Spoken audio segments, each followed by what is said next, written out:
Hello friends, welcome to Let's Learn and Teach. We are going to discuss teaching methods.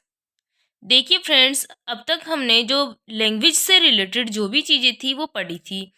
यानी basic principles क्या है, language के कौन कौन से प्रिंसिपल्स है, वो सब हमने देख लिए हैं।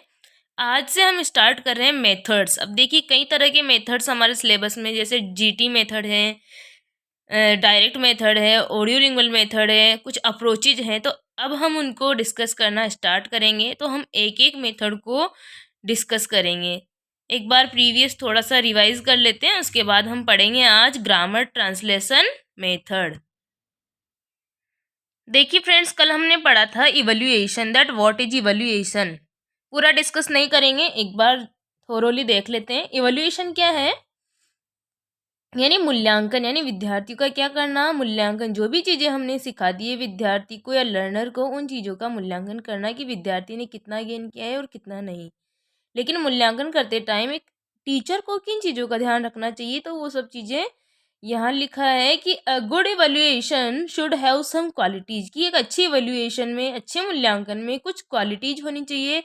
तो कौन कौन सी होनी चाहिए? Validity, reliability, objectivity, utility, backwash and scorability. इनको डिटेल में मैंने कल समझा दिया था, तो आप प्रीवियस वीडियो देख लीजिएगा। हम ओनली थोरोली देखेंगे इसको अभी। इवैल्यूएशन को हमने दो पार्ट में डिवाइड किया था, summative form of evaluation and formative form of evaluation. Summative form of evaluation क्या है? समेटिव फॉर्म ऑफ इवैल्यूएशन को हम traditional old form of evaluation भी कहते हैं, जबकि फॉर्मेटिव फॉर्म ऑफ इवैल्यूएशन को न्यू या रिफॉर्म फॉर्म ऑफ इवैल्यूएशन कहते हैं। समेटिव असेसमेंट जो होता है ये किस पर जोर देता है? तो क्लास डिटेंशन और क्लास प्रमोशन पर देता है। जबकि फॉर्मेटिव फॉर्म ऑफ इवैल्यूएशन किस पर जोर देता है? तो लर्निंग में जो इम्पोर्टेंस होती है, यानी लर्निंग करने की इम्पोर्टेंस पर जोर देता है। समेटिव फॉर्म ऑफ इवैल्यूएशन में रीटीचिंग और रेमेडी पॉसिबल नहीं होती है, जबकि फॉर्मेटिव फॉर्म ऑफ इवैल्यूएशन में रीटीचिंग और रेमेडी पॉसिबल होती है, क्योंकि इसको हम क्या करते हैं? टीचिंग लर्निंग प्रोसेस के ड्यूरिंग करते हैं। नेक्स्ट पॉइंट है, summative assessment takes place after completing the teaching learning process, यानी जब अधिगम और शिक्षण की प्रक्रिया पूरी हो जाती है, उसके बाद हम क्या करते हैं? ऐसे लेते हैं, यानी विद्यार्थी का योगात्मक आकलन करते हैं। जबकि जो एफए होता है ये ड्यूरिंग होता है, किसके? टीचिंग लर्निंग प्रोसेस के, यानी शिक्षण अधिगम प्रक्रिया के दौरान ही एफए किया जाता है, और इसी वजह से इसमें रीटीचिंग और रेमेडी पॉसिबल होती है। विद्यार्थी में कोई भी कमी रह जाती है सीखने में, तो उसको हम टीचिंग लर्निंग प्रोसेस के दौरान ही क्या कर सकते हैं? डायग्नोज कर सकते हैं, उसको रेमेडी दे सकते हैं। नेक्स्ट है, ऐसे में जब हम समेटिव असेसमेंट करते हैं तो यहाँ पर अनुचित साधनों का विद्यार्थी द्वारा प्रयोग किया जा सकता है। लेकिन एफए में जो अनफेयर मीन्स होते हैं, यानी अनुचित साधन होते हैं, यानी चीटिंग वगैरह करने के साधनों का बहुत ही कम प्रयोग करने के चांस होते हैं। तो ये कल हमने देखा था। आज हम डिस्कस करेंगे TCG method, translation come grammar method. Let's discuss. आज से हम मेथड स्टार्ट करने जा रहे हैं। तो उसमें पहला मेथड है हमारा ग्रामर ट्रांसलेशन मेथड। देखिए इसको जीटी मेथड के नाम से भी जाना जाता है। ग्रामर ट्रांसलेशन, देखो जी और यहाँ से लिया टी, तो GT method. Grammar translation method को जीटी मेथड भी कहते हैं, और इसके ऑल्टरनेटिव नेम्स जो है वो क्या क्या है, यानी ग्रामर ट्रांसलेशन मेथड के अन्य नाम क्या क्या है? तो टीसीजी मेथड, यानी ट्रांसलेशन कम ग्रामर मेथड। मीन्स ग्रामर को किसके द्वारा पढ़ाया जाता है? ट्रांसलेट करके, यानी अनुवाद के थ्रू ग्रामर पढ़ाना। नेक्स्ट है ओल्डेस्ट या ट्रेडिशनल मेथड। देखिए इस मेथड को हम ओल्डेस्ट और ट्रेडिशनल मेथड क्यों कहते हैं? क्योंकि ये बहुत ही पुराना वे है टीचिंग लर्निंग करवाने का। ये बहुत टाइम पहले यूज में लिया जाता था, अभी भी हम यही करते हैं मोस्टली। नेक्स्ट है क्लासिकल मेथड। इसको क्लासिकल मेथड कहा गया है, और इसका एक और अन्य नाम है, वो है Persian method. In USA grammar translation method is called Persian method. इसको पर्शियन मेथड कहा जाता है। कहाँ कहा जाता है? यूएसए में। नेक्स्ट इसमें पॉइंट्स हैं, exponents of GT method. GT method के एक्सपोनेंट्स कौन कौन हैं? तो वो है Karl Ploetz, Johann Meidinger, Johann Seidenstucker, H G ओलेंड्रोफ।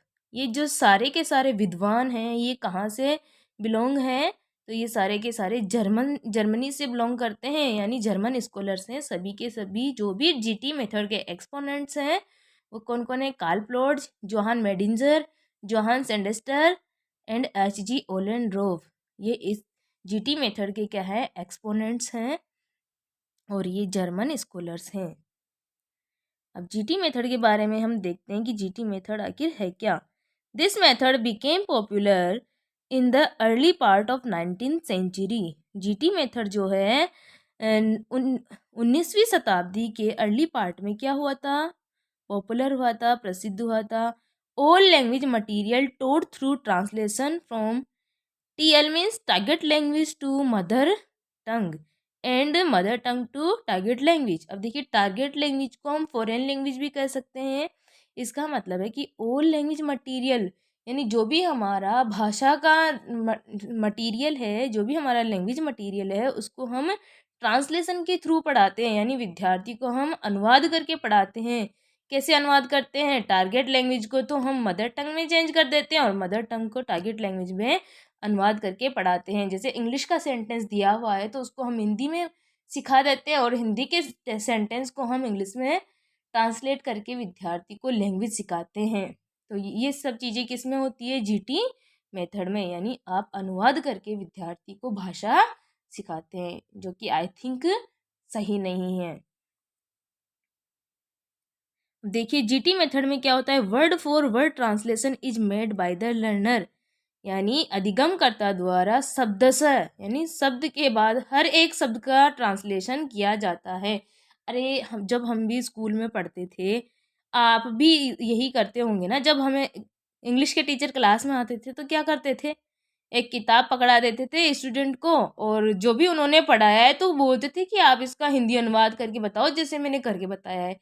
तो हम क्या करते थे? एक एक वर्ड का अर्थ करके फिर उसको सीखते थे। फॉर एग्जाम्पल किसी भी बुक में कोई सेंटेंस लिखा हुआ है, इट इज माई हाउस, तो हम क्या करते थे? इट यानी यह, इज यानी है, ए यानी एक, माई यानी मेरा, हाउस यानी घर, यह मेरा घर है। तो हम इस तरह से पढ़ते थे। तो यही है जीटी मेथड का एक तरीका।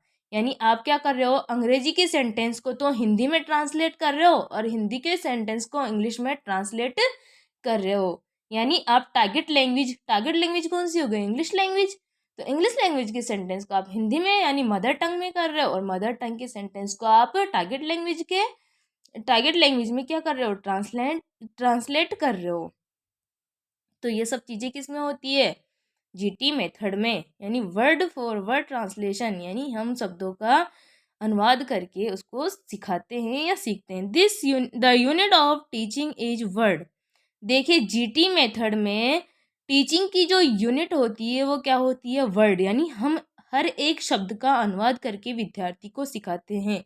But according to AP Howatt, यानी एपी हॉवर्ट कोई स्कॉलर है, इनके अनुसार जीटी मेथड की जो टीचिंग यूनिट है वो क्या है? सेंटेंस। याद रखिएगा फ्रेंड्स, एग्जाम में इसी तरीके से पूछा जा सकता है। अगर आपको नॉर्मली एग्जाम में पूछते हैं कि the unit of teaching in GT method is, तो आप आंसर करेंगे वर्ड। लेकिन आपको अगर एग्जाम में क्वेश्चन पूछा जाता है कि according to AP Howatt the unit of teaching in GT method is, तो आप उसका आंसर करेंगे sentence.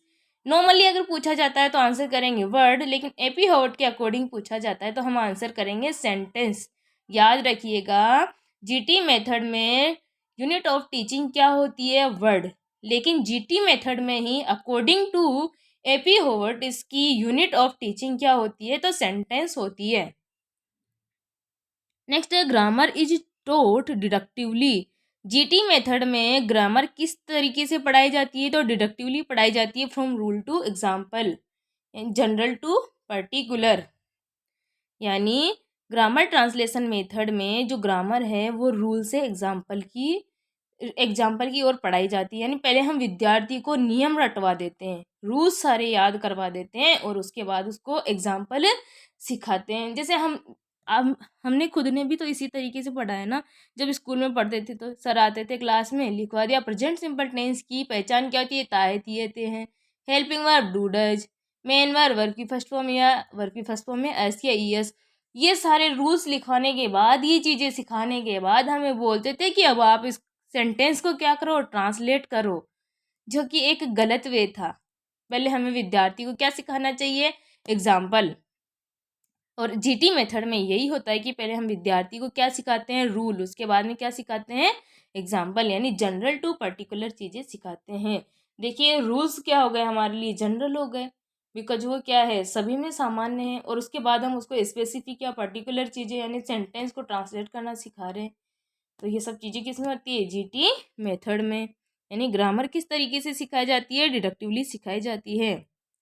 It is a text book occupy method. GT method कैसा है, टेक्स्ट बुक ऑक्यूपाई मेथड है, यानी टेक्स्ट बुक पर आधारित मेथड है। यानी क्या करते हैं, हम लैंग्वेज सीखते हैं तो हमें टेक्स्ट बुक की ज़रूरत पड़ती है अनुवाद करने के लिए। किताब में चैप्टर लर्न कर लिया, लर्न कैसे किया, ट्रांसलेशन के थ्रू किया। तो ये एक तरीके से जीटी मेथड क्या है, टेक्स्ट बुक ऑक्यूपाई मेथड है। It lies emphasis on reading and writing. GT method जो है कौन से लैंग्वेज स्किल्स पर जोर देता है, तो रीडिंग और राइटिंग पर। यानी विद्यार्थी जीटी मेथड के थ्रू पढ़ना और लिखना तो सीख जाता है, लेकिन स्पीकिंग और लिसनिंग नहीं सीख पाता। यानी जीटी मेथड केवल 2 ही स्किल्स पर ज़्यादा जोर देता है, वो है रीडिंग एंड राइटिंग। तो विद्यार्थियों, लर्नर्स, आज हम जीटी मेथड में इतना ही डिस्कस करेंगे। इसके आगे के पॉइंट्स तथा जीटी मेथड के मेरिट्स एंड डिमेरिट्स हम नेक्स्ट वीडियो में डिस्कस करेंगे, बिकॉज वीडियो लंबा हो जाता है और इतना नेट मेरे पास अवेलेबल नहीं होता है इसको अपलोड करने के लिए। सो सॉरी, इसके आगे का पार्ट हम नेक्स्ट क्लास में डिस्कस करेंगे।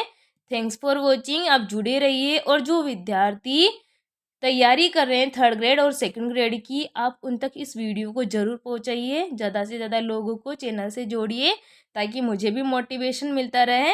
Thank you.